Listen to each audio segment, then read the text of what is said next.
So आम्ही एक list काढली आहे कलाकारांची की त्यांना कशा रोलमध्ये तुला कास्ट करायला आवडेल. पहिलं नागराज मंजुळे, संताच्या रोलमध्ये. सयाजी शिंदे, ऑटिस्टिक माणसामध्ये. Oh but what will you do of the spark in the eye. I will figure that out. Sharvari Wagh, तिला मी आणखीन ग्लॅमरस रोलमध्ये बघायला मला आवडेल, कारण ती ऑलरेडी ग्लॅमरस आहे, तिच्यात इनहेरंट ग्लॅमर आहे. ग्लॅमर आहे. हो त्यामुळे ती छान दिसेल ग्लॅमरस रोलमध्ये. राईट. रजनीकांत, वाव, कशातही टाका. उदाहरणार्थ मराठी माणसामध्ये एखाद्या. Mrunal Thakur, brilliant actor. I think तिला पण कशातही टाका, she can flourish in any role. Okay. Swapnil Joshi, Swapnil Joshi, मला त्याला पोलीस बनवायला आवडेल. ओके. पोलीस मी त्याला बघितल्याचं मला आठवत नाही नाहीये. नाही. गौतमी पाटील,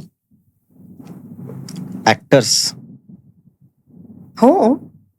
अच्छा. नाही म्हणजे मला प्लेस नाही करता येते म्हणून. अमिताभ बच्चन, अगेन कुठेही टाका तुम्ही, त्याला रोल फक्त द्या आणि तो त्याचं सोनं करतो. विकी कौशल, वाव, माझ्या सगळ्या सिनेमांमध्ये. आमिर खान, आमिर खानला ना मला असं वाटतं की आर्मी रोल मध्ये मला बघायला आवडेल.